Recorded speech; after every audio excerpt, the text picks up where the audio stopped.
মোৰ ল'ৰা ভাৰ্গৱ শইকীয়া তেওঁ আচলতে মুম্বাইতে আছে এতিয়াও আৰু তেওঁ বলিউডৰ এখন সিনেমা কৰিছিলে যিখন সিনেমাৰ নাম হ'ল বুক্সি আৰু এইখন হ'ল বহুভাষিক ফিল্ম ইয়াত হিন্দী ইংলিছ নেপালীৰ উপৰিও এটা নতুন ভাষা তাত সংযোজন কৰা হৈছে আৰু এই সিনেমাখন বৰ্তমান নেদাৰলেণ্ডৰ ৰটাৰডামত ইণ্টাৰনেশ্যনেল ফিল্ম ফেষ্টিভেলত এইটো সিলেকশ্যন হৈছে যেহেতু জানিব পাৰিছোঁ যে তেওঁ তথ্যচিত্ৰ নিৰ্মাতাৰ লগতো যথেষ্ট জড়িত বা ইয়াৰ পূৰ্বে বহুকেইখন তেওঁ তথ্যচিত্ৰ নিৰ্মাণ কৰিও উলিয়াইছে পিতৃ হিচাপে কেনেকুৱা অনুভৱ তেখেতৰ এই প্ৰচেষ্টা বা এই সফলতাক পিতৃ হিচাপে আমি আচলতে খুবেই সুখী আচলতে মই নিজে এজন চিকিৎসক মোৰ নিজৰ এখন হস্পিটেল আছে হয়তো ভাৰ্গৱ চিকিৎসকো হ'ব পাৰিলেহেঁতেন কাৰণ তাৰ পঢ়া শুনাত যথেষ্ট ভাল আছিলে আছাম ভেলী স্কুলৰ পৰা টপাৰ হৈ গৈছে কিন্তু ভাৰ্গৱে মানে চিকিৎসক হ'ব বিচৰা নাই কিবা বেলেগ এটা হ'ব বিচাৰিছে এটা ক্ৰিয়েটিভ লাইন বিচাৰিছে গতিকে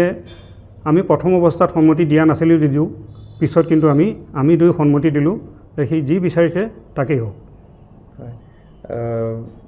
পৰৱৰ্তী পৰ্যায়ত এই ফিল্মখন ইণ্ডিয়াত বা ভাৰতবৰ্ষত কেতিয়া মুকলি হ'ব কিবা তেনেধৰণৰ কিবা গম পাইছে নেকি আচলতে এই চিনেমাখন যোনখন ঠাইত এতিয়া নিৰ্বাচিত হৈছে সেইখন ৱৰ্ল্ডৰ টপ 10ত পৰে ৰটাৰডাম ইণ্টাৰনেশ্যনেল ফিল্ম ফেষ্টিভেল হয় সেইখন আৰু তাতে এই চিনেমাখনৰ মুহূৰ্ত হ'ব আৰু এই চিনেমাখনৰ পিছতেই মুহূৰ্ত হোৱাৰ পিছতেই ভাৰতবৰ্ষত মুক্তি দিয়াৰ কথা চিন্তা কৰা হ'ব তেনেকৈ কোনো ডেট বা এনাউন্স তেনেকৈ এতিয়ালৈকে কোনো ডেট ঠিক কৰা নাই মাতৃ হিচাপেতো মোৰ খুবেই ভাল লাগিছে মানে তাৰ কষ্টখিনি মই দেখিছিলোঁ বক্সিৰ যিখিনি মানে প্ৰিপাৰেশ্যন কৰিছিলে গুৱাহাটীৰ পৰাই হৈছিলে কামখিনি সেইখিনি মই দেখিছিলোঁ আজি মানে সেই খবৰটো পাই সঁচাকৈয়ে মোৰ মানে বিৰাট ভাল লাগিছে ইয়াৰ পূৰ্বেও দেখা গৈছে যে তেওঁ কিবা কোনো তথ্যচিত্ৰ নিৰ্মাণ কৰিছিলে গতিকে ভাবিছিলনে তেনেকুৱা এটা পৰ্যায়লৈ যাবগৈ বুলি এনেই যিখিনি আমাক দেখুৱাইছিলে সি কামখিনি সম্পূৰ্ণ হোৱাৰ পিছত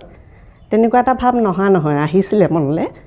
হ'লেও মানে কম্পিটিশ্যনবোৰ খুব টাফ হয়তো সেইকাৰণে মানে দুধুৰ মুধুৰ অৱস্থাত আছিলোঁ আৰু মোৰ ল'ৰা ভাৰ্গৱ শইকীয়া তেওঁ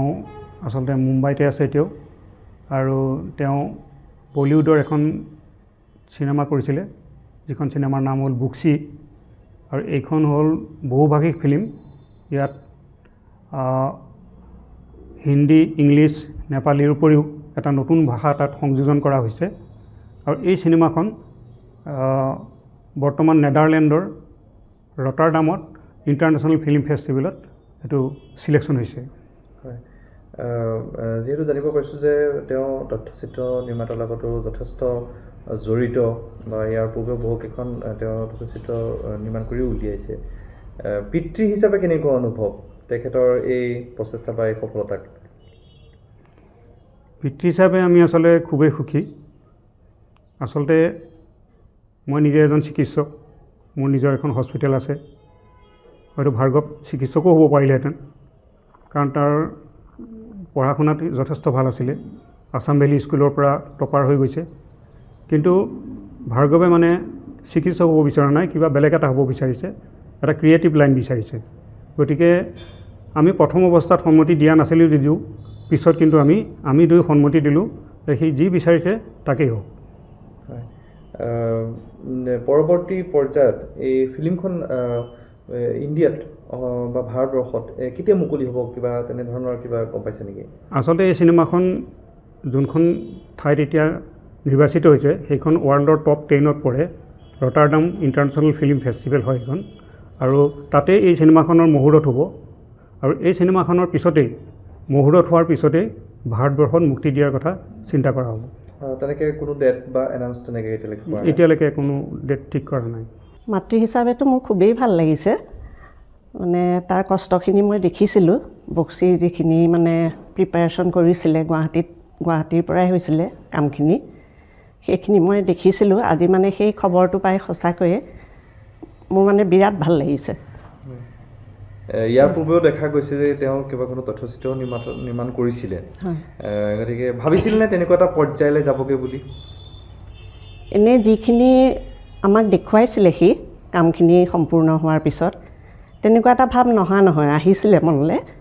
হ'লেও মানে কম্পিটিশ্যনবোৰ খুব টাফ হয়তো সেইকাৰণে মানে দুধুৰ মুধুৰ অৱস্থাত আছিলোঁ আৰু যিকোনো খবৰৰ বাবে যোগাযোগ কৰক 7099017330 অথবা 7099017390 নম্বৰত